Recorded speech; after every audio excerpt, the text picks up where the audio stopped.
Hello everyone, welcome to the Redmen TV. It's Sunday, I was in the office and I thought I'd report on the most interesting transfer rumour to Liverpool of the summer by far, and that is Pierre-Emerick Aubameyang linked with a €70 million move to the Reds. Can I just say, before we move any further, please, John Henry, we don't really speak much.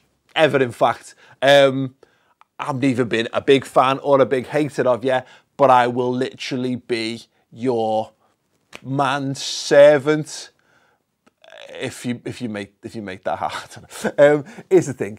It's very much in the rumour department right now, very much to be taken with a pinch of salt. And given how well Liverpool have handled the transfer market so far this summer, absolutely nothing to get excited about yet. For me personally, you know, I'm having a little bit of a hard time handling this transfer window, and I don't know how you feel. Let me know in the comments below. There's a natural scepticism, I think, that comes with rumours like this, without a shadow of a doubt. But just a little bit on the timeline of this, I guess. Obviously, Aubameyang brought to Dortmund by Jurgen Klopp, sure. But it looked very much early on in the summer like, well, he was angling for a Real Madrid move. That's not materialised. He's angled a little bit for a PSG move. That looked like it was going to go ahead. That seems to be off now. And the latest rumours were that a move to China was possible. Can I just say right here, right now, if he moves to China for... Look, if he moves for ludicrous money, 150 million quid, then fine, whatever, let him go. If he moves for sub 100 million, like less than 80 million, let's say. If he moves to the reported 70 million euros, which is like 60 and something odd million quid, and we don't ask him if he wants to play for us at that price, then that is gross negligence on behalf of everyone associated with Liverpool Football Club from top to bottom. I'm blaming the kit man. I'm blaming the kit man, I'm blaming the man who cuts the grass. Everyone is culpable. Similarly, if he goes to another Premier League club, that's terrible. You know, for as much as I like to see, Jurgen Klopp clearly backs the players he's got, and he backs his ability to improve the players under his tutelage, and that's boss, because he does as well. I know, so I would be keen to see Divock Origi improve. Klopp thinks he can improve him, etc. And I love Daniel Sturridge, and I think Danny Ings has got a great work rate and a work ethic, and I'd like to see him come good. But just literally, I would sell the souls of all of those aforementioned, and probably my own, for us to have a little bit of a go of Aubameyang up front for us. I think that would be delicious. Let me know your thoughts on that below. As I say, the problem we've got right now is so much scepticism around the transfer window, so don't get excited about it at all until you see something a little bit more concrete coming out of it. We've got a lot of that at the moment, and the suspicion I would generate from this is it seems to be one of those rumours that's got so much plausibility to it because of the aforementioned, the Klopp factor, all the things of him, moves that he maybe wants not materialising, etc.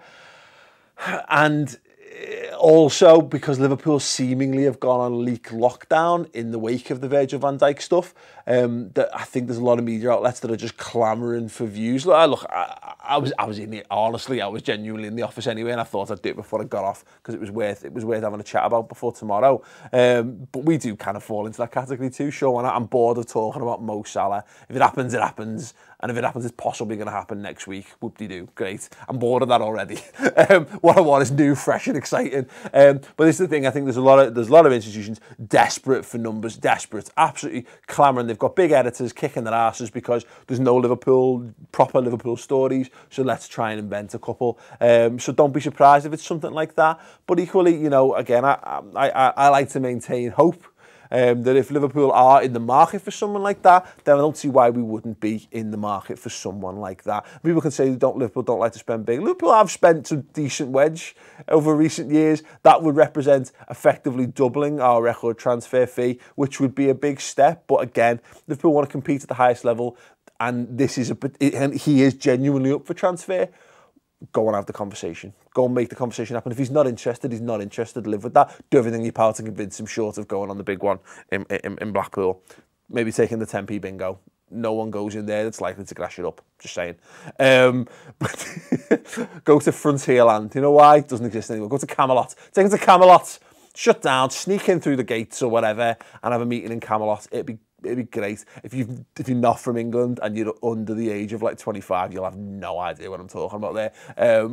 So yeah.